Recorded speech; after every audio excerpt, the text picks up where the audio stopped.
paz do Senhor aos irmãos, em nome de Jesus. Eu queria fazer aqui um estudo hoje com os irmãos de João 9, onde o Senhor Jesus cura um cego de nascença. E tem muitas revelações aqui, muito glorioso, muito importante, para que a gente tenha conhecimento e isso possa afetar, para melhorar a nossa fé, a nossa oração, depois que a gente entender tudo isso aqui. Quero pedir aos irmãos que deixem aí o like, deixa seu like, é importantíssimo, nós precisamos desse like, para que o YouTube indique esse vídeo para mais pessoas. E aos irmãos que gostarem do estudo, deixa a inscrição em nome de Jesus, nós precisamos trabalhar e todos nós temos a nossa parte para fazer no reino de Deus. Então, indo ao estudo, no versículo 9, João 9, versículo 1. Passando Jesus viu um cego de nascença. Que é importante entender nos estudos que a gente tem feito, esse cego de nascença, porque ele nasceu cego, ele tinha em torno de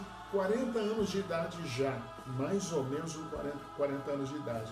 E nós precisamos entender o que está acontecendo aqui. Porque um homem cego com 40 anos de idade, ele não tinha ensinamento nenhum, de nada. Não sabia ler, não sabia escrever. Os seus dias, porque eram dias de abandono, eram dias de maldição, porque ele ainda não havia encontrado o Senhor. Então era dia de desinformação, de total desinformação do mundo. Ele não tinha absolutamente noção do mundo que ele vivia ainda. Naquele tempo, desse cego, 2% da população sabia ler e escrever. Imagina um cego. Ele é absolutamente tratado com muito desprezo. É importante colocar isso para os irmãos para não entender o que vai acontecer aqui. Amém? Então, os seus discípulos lhe perguntaram a Jesus, dizendo: Rabi, quem pecou, este ou seus pais, para que nascesse cego? Então é claro aqui, até pela palavra dos discípulos, que eles entendiam que aquele homem era maldito, ele tinha uma maldição em cima dele. Então eles perguntam: quem pecou para que isso aconteça? Para ele carregar essa maldição contigo? Ele ou seus pais, amém? Aí Jesus, que é o Senhor da luz, da libertação, da vida, da nova proposta de vida, vindo no reino do Pai, ele diz: nem ele pecou, nem seus pais, mas foi para que se manifestem dele as obras de Deus. Olha que glorioso que é isso aqui. Os problemas é para que as obras de Deus se manifestem. Não é para correr para trás. Não é para a gente entender que a pessoa está com um problema porque ela está com uma maldição em cima dela. É para aqueles problemas se manifestarem. E todos nós podemos agir em torno disso, em torno da palavra do Senhor, em torno do Evangelho, daquilo que Ele tem nos deixado como libertação, ou como caminho para a salvação. Amém? Convém que eu faça as obras daquele que me enviou enquanto é dia. A noite vem, quando ninguém pode trabalhar. Enquanto estou no mundo, sou a luz do mundo. Olha, o Senhor aqui, ele se identifica e se apresenta como aquele que vai fazer a obra, ou vai iniciar essa obra, ou melhor ainda, vai implantar o reino de Deus aqui na terra. E ele faz isso, ele já tinha feito isso ali a partir do versículo 4 de Mateus ou de Lucas, onde ele enfrenta Satanás numa batalha, e nessa batalha ele vence Satanás. Satanás não consegue derrotar ele aqui. Não havia derrotado ele lá no mundo espiritual e perde aqui também. E ali ele implanta o reino. Os irmãos prestarem atenção, ali de Mateus ou Lucas 4 para trás, não existia milagre nenhum. Isso vai acontecer, essa batalha, depois do batismo dele. Água, Espírito Santo, jejum e oração no deserto. 40 dias, 40 noites. Aí ele implanta o reino dele vencendo Satanás. Amém? Então ele se identifica aqui, ó. Convém que eu faça as obras daquele que me enviou, porque era ele que tinha que fazer a obra. Ele que tinha que implantar esse reino. Amém?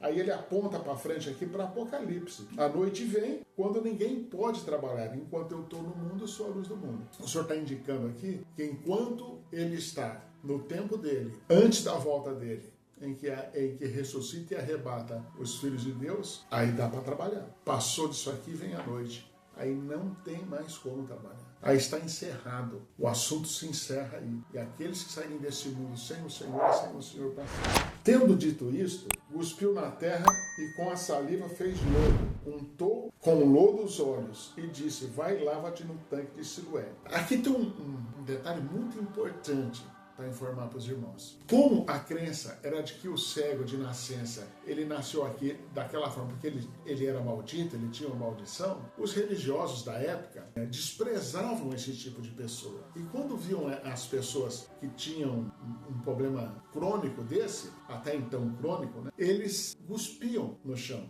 com desprezo àquela pessoa, realmente acreditando que Deus tinha amaldiçoado aquela pessoa. Amém? Está entendido?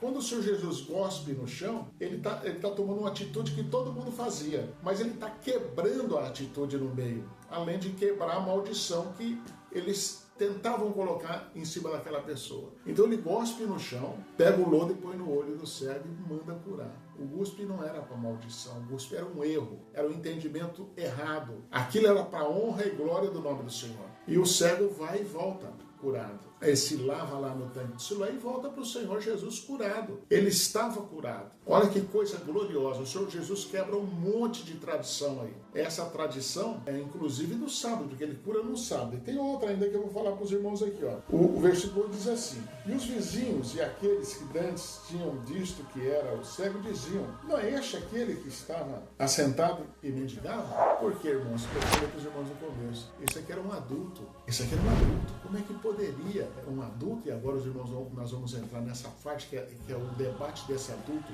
com os fariseus, com os sacerdotes do templo. Esse adulto estava liberto e ele falava com desenvoltura. Ele estava debatendo com doutores da lei, mas ele era um analfabeto, era um cego que nunca teve acesso a nada. Isso é importante entender, porque o Senhor Jesus, quando liberta, ele liberta. Não é essa meia sola que a gente vê hoje, essa meia boca. As pessoas acham que são libertos, enchendo religiões de coisa nenhuma. Isso aqui é uma libertação. Ele é levado no templo e ele debate com doutores da lei. Uma pessoa que nunca teve acesso a entendimento nenhum e não poderia ter tido. O que ele tinha absolutamente era a libertação do Filho de Deus, o Espírito Santo. Amém? Uns diziam: é este, outros parecem com ele. E ele dizia: sou eu. Aí ele começa a responder aqui, ó: como se te abriu os olhos? Um homem chamado Jesus fez lodo e untou os olhos e disse: vai ao tanque de Siloé e lava-te. Fui, lavei e vi. Então aqui está o milagre. Então levaram, pois, os fariseus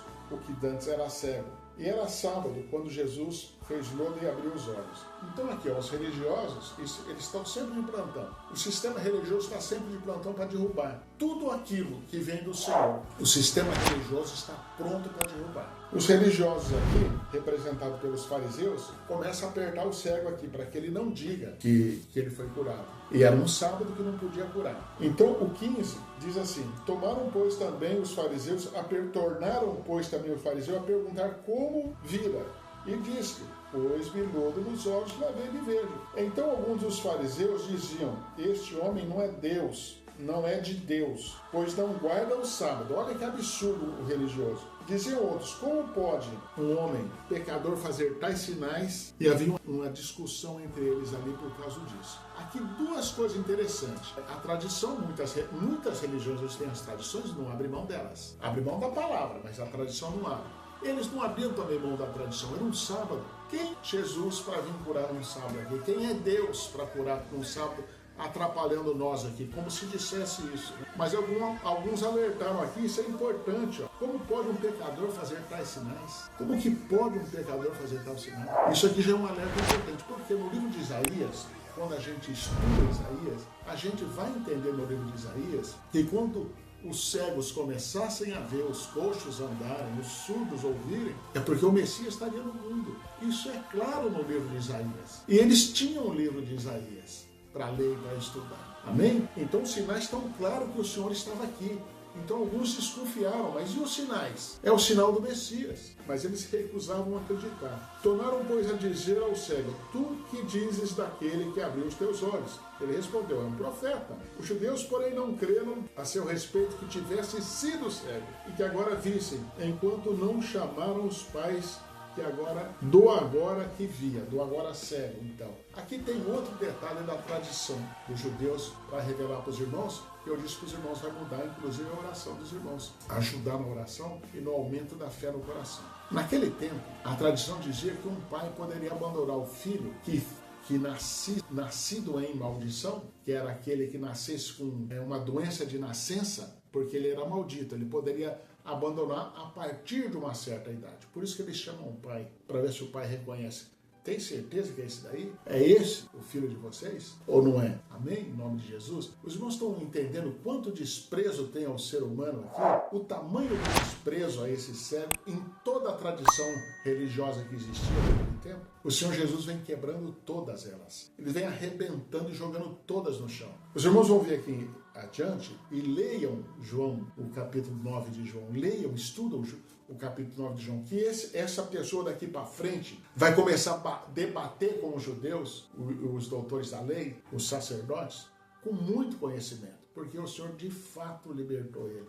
Ele estava livre daquela prisão que Satanás havia colocado, mas era para a honra e glória do nome do Senhor. Amém, irmãos? Espero que tenha ajudado os irmãos a entenderem. Eu vou parar aqui para não ficar muito comprido, mas os irmãos, como disse, pegue o capítulo 9 de João, estuda, porque é glorioso tudo isso que acontece aqui. Amém? Em nome de Jesus, Deus te abençoe a sua família, o seu entendimento, te coloque no caminho da verdade. E aqui tem muita verdade. Você não desvie dela, nem para a direita, nem para a esquerda, em nome de Jesus.